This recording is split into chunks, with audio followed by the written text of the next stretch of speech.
दिलीप महाराज आणि गजानन महाराज यांनी हा संयोग घडवून आणला महाराज.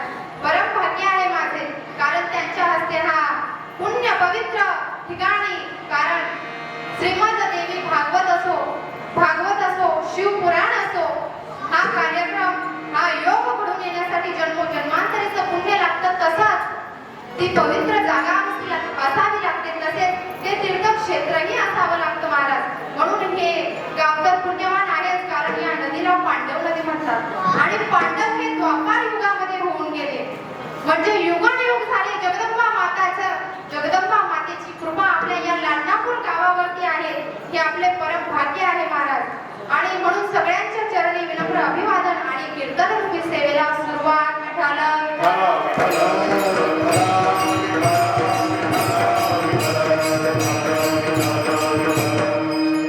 आपण नवरात्र हा सोहळा 9 दिवस साजरा करतो. मग 9 दिवसच का साजरा करतो? 10 दिवस 11 दिवस किंवा 8 दिवस का साजरा करत नाही? 9 दिवसच का साजरा करतो? तर याच्या पाठीमागे सुद्धा कारण आहे, शास्त्र आहे महाराज. महिषासुर नावाच्या दैत्याने याने ब्रह्मदेवाची तपश्चर्या केली आणि ब्रह्मदेवाला प्रसन्न केले. ब्रह्मदेव प्रसन्न झाले आणि वर मागायला सांगितला. तेव्हा महिषासुराने वरदान मागितलं, मला अमर होण्याचं वरदान द्या.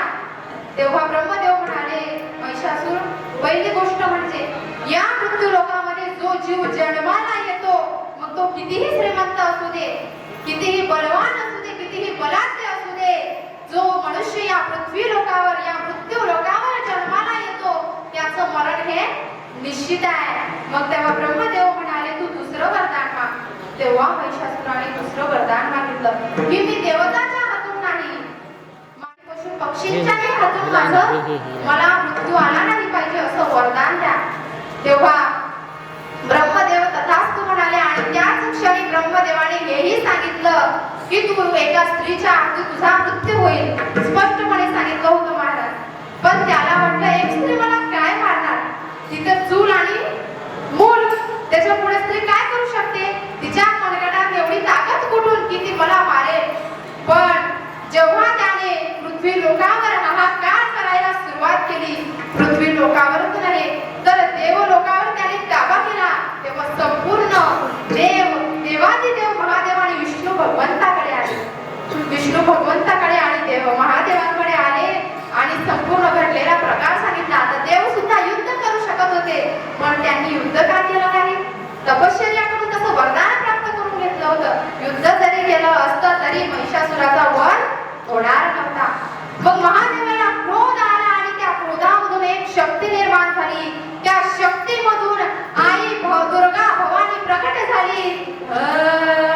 अनादि निर्गुण प्रकटली भवानी,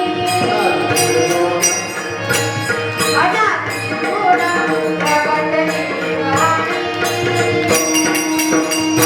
अनादि निर्गुण प्रकटली भवानी.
आई जगदंबे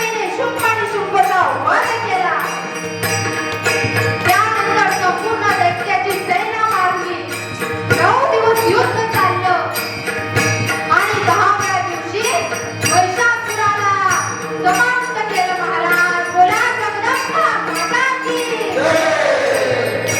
अशा प्रकारे महिषासुराचा वध केला आणि 9 दिवस युद्ध चाललं म्हणून आपण नवरात्र साजरी करतो. आणि 10व्या दिवशी जगदंबेला विजय प्राप्त मिळाला म्हणून आपण विजयादशमी साजरी करतो महाराज.